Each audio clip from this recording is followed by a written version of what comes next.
Halo, Kicau Mania, balik lagi bersama saya, Doni.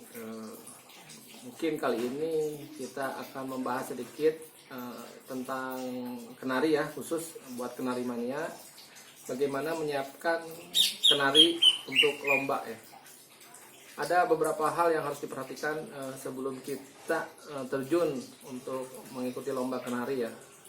Dimana yang pertama adalah kita memilih postur atau KTP burung kenari. Yang kedua adalah memilih lagu kenari, terus juga durasi, volume, mental, perawatan, dan persiapan buat lombanya.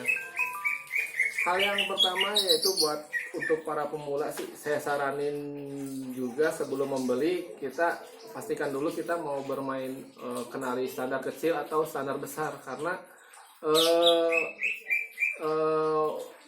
buat pemula sih saya saranin tuh untuk ikut dulu kenari kecil, karena kalau standar besar kan yang pertama kan burungnya susah gampang ya nyetingnya, terus juga harganya yang memang sudah tinggi ya dibanding kenari standar kecil, jadi ya, dan kelasnya pun lebih banyak standar kecil dibanding standar besar gitu. Jadi saran saya buat pemula ya kita main dulu aja buat standar kecil gitu ya.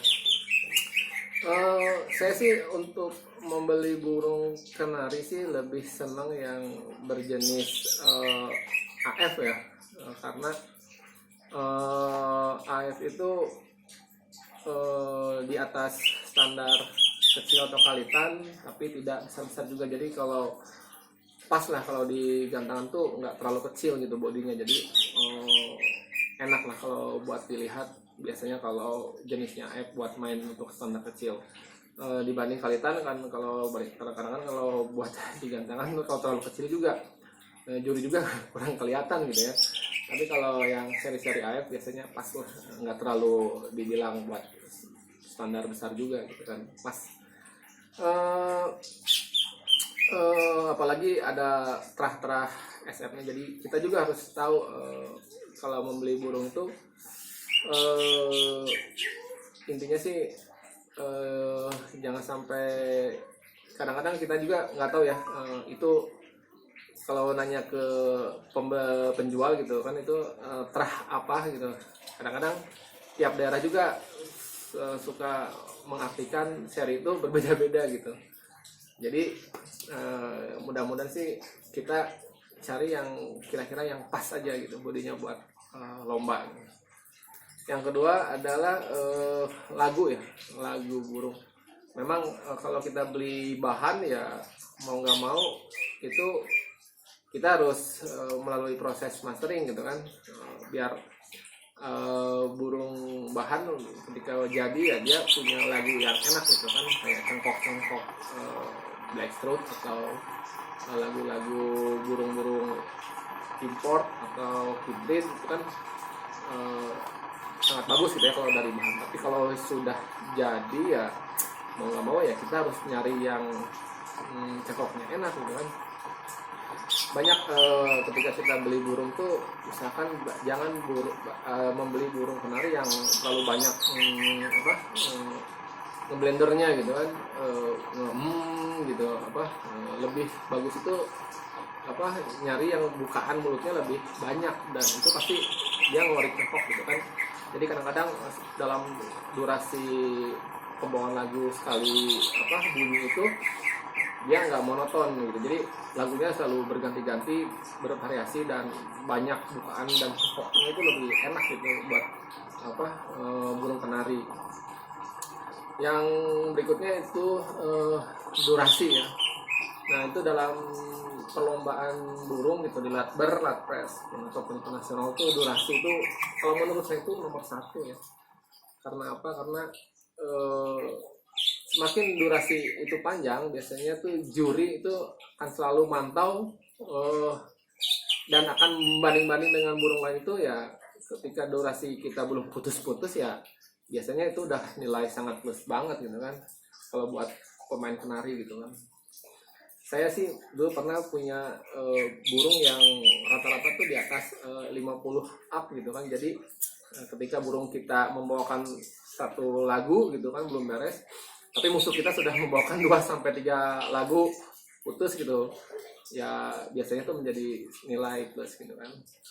Jadi untuk melatih durasi lagu pun ya kita harus sering-sering menjemur burung gitu kan, dari jam 7 sampai jam 9 ataupun sampai atau di sauna gitu kan siang-siang, nggak usah lama lah, setengah jam atau sejam juga cukup. Jam 11 sampai jam 12 atau jam 12 sampai jam 1 kita sauna seminggu 3 kali, atau juga bisa diumbar kalau kita punya umbaran ya kita umbar aja gitu kan. Biasanya durasi lagu itu jangan sampai berkurang gitu kan.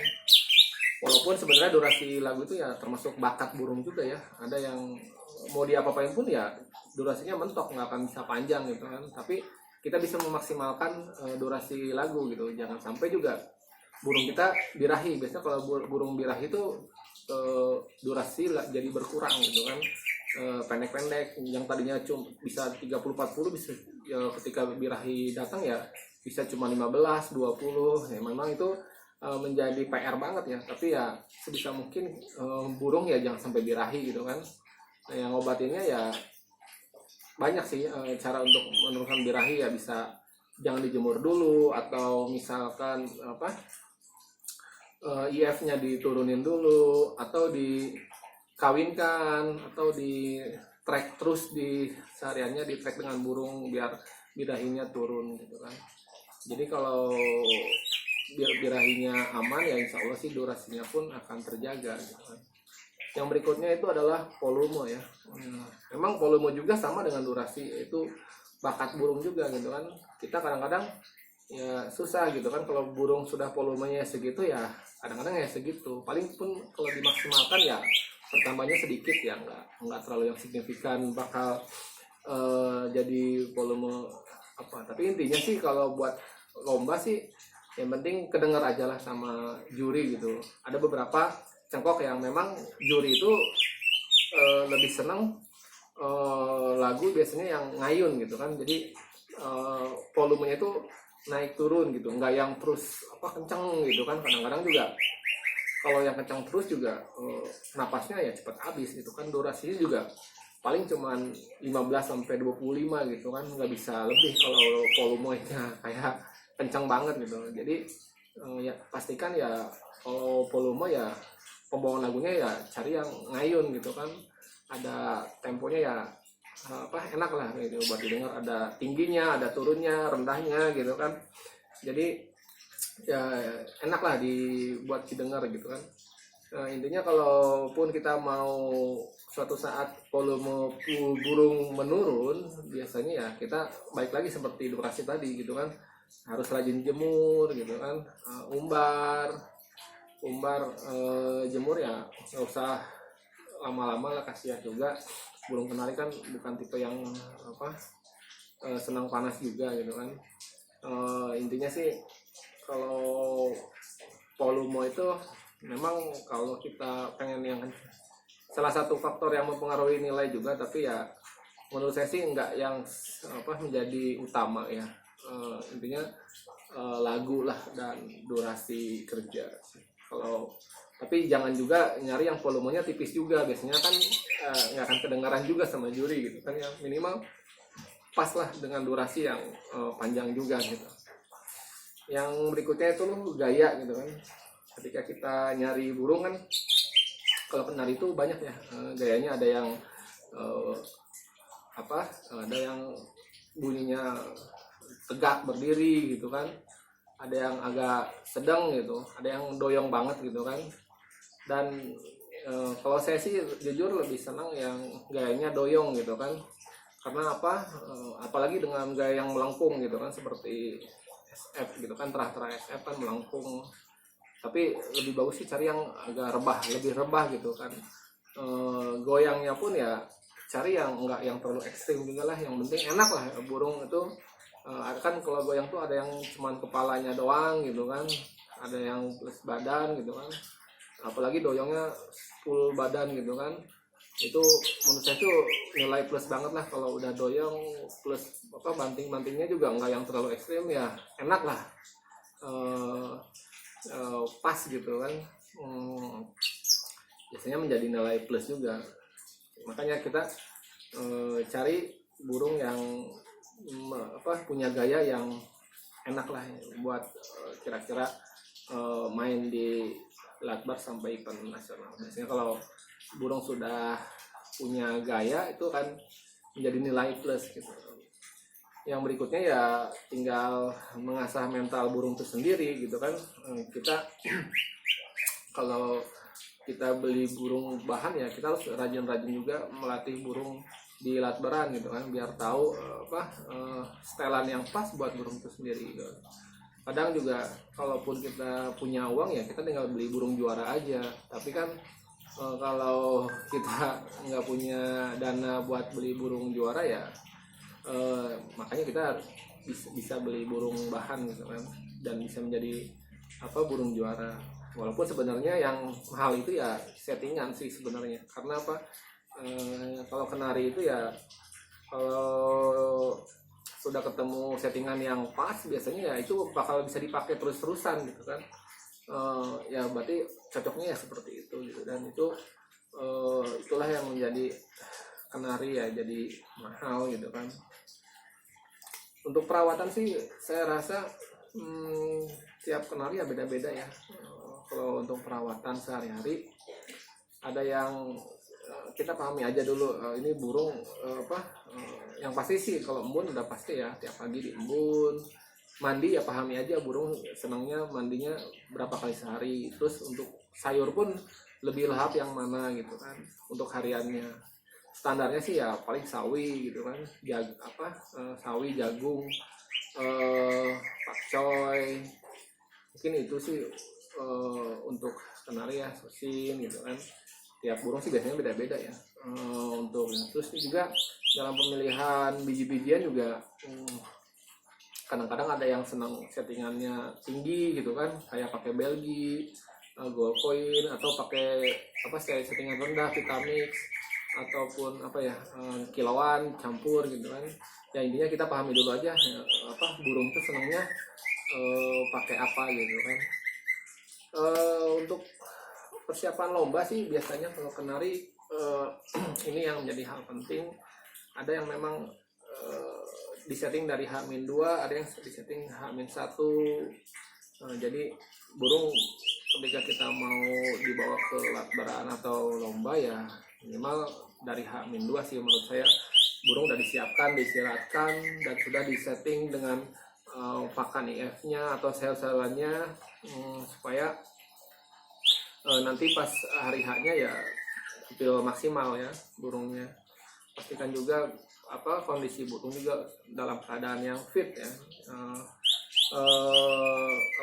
dalam keadaan yang fit, udah siap tempur gitu. Biasanya kelihatan lah kalau burung sudah mau tempur tuh biasanya. Kalau saya sih Jumat Sabtu itu sudah full kerodong burungnya. Biasanya full kerodong pun ya burung udah bunyi terus gitu, itu menandakan dia pengen tempur gitu kan. Biasanya untuk menggenjot hari Jumat Sabtu sih kalau tergantung burungnya juga ya. Kita menambah yang tadinya cuma satu macam IF ya kita tambah jadi 2 gitu kan. Terus biasanya sih kalau saya sih selalu harian tuh ya pakai pakan yang rendah ya. Tapi ketika udah mau menginjak Jumat Sabtu ya saya sih biasanya pakai Belgi ataupun ditambah pakai gold coin gitu kan, agak ditingkatkan lah biar birahi dan birahinya burung ya jadi meningkat gitu kan.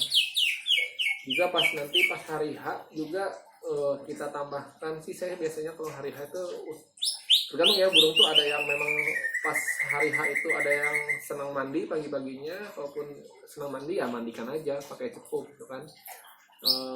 Usahakan ya pada hari H itu ya burung udah sayuran ya kita pakai 3 macam gitu kan, dibikin solayan aja gitu kan, jagung, sosin, pakcoy gitu kan. Pastikan burung ya biar bisa milih gitu dia senangnya yang mana gitu ininya sayurnya. Terus juga pakan ya sudah di set, usahakan burung jangan terlalu birahi juga ya, takutnya kalau burung-burung yang mentalnya belum mapan itu akan jadi ngeban atau ngeruji. Sayang banget kan nanti kalau terlalu over juga birahinya, dia nanti pas ketemu musuh ngeruji juga kan sayang. Kecuali kalau mentalnya emang burungnya sudah bagus gitu kan, sudah bisa main apik jepit gitu kan, mau ditempel apapun burung udah nggak akan ngeruji, itu berarti burung udah wah banget gitu kan. Jadi udah di latberan pun kita harus tahu gitu kan, cara kita minimal tuh, kenapa kita harus sering-sering melatih burung di latberan ya, biar kita tahu cara menyeting burung kenari itu tersebut gitu kan. Ada yang memang pengen ketemu warna apa di lapangan gitu, ada yang harus posisi sangkarnya seperti apa, apakah ini burung senangnya di pinggir atau di tengah, juga kan kita harus tahu karakter burung itu sendiri. Jadi intinya sih kita harus rajin-rajin mencari settingan di latberan supaya burung ketika kita sudah ketemu maunya seperti apa. Biasanya kalau kenari itu ngunci gitu, akan terus-terusan bisa dipakai gitu kan. Beda dengan cak hijau ya, biasanya sih beda kondisi, beda settingan. Tapi kalau kenari itu biasanya bisa paten gitu, settingannya ya bisa itu terus. Apalagi kalau kita udah tahu gitu kan, udah tahu settingannya, insya Allah sih latberan bisa disabat terus gitu kan. Juara ya, enak lah kalau main kenari bisa main berkali-kali gitu kan, kalau udah kondisinya pas gitu kan. Apalagi kita udah punya burung yang hebat, udah punya lagunya enak, durasi panjang, volume dapet, mental oke, gaya enak, udahlah insya Allah bisa jadi ATM buat kita gitu kan. Tiap latberan kita bisa jualan terus. Mungkin itu ya tips and trick dari saya menyiapkan burung untuk kenari untuk lomba. Mungkin sampai di sini. Maaf kalau kepanjangan, mudah-mudahan berguna dan bermanfaat buat teman-teman semua. Sampai ketemu lagi di video selanjutnya. Jangan lupa subscribe, like, and comment. Kasih saya masukan apalagi yang harus dibahas untuk video selanjutnya. Bye bye.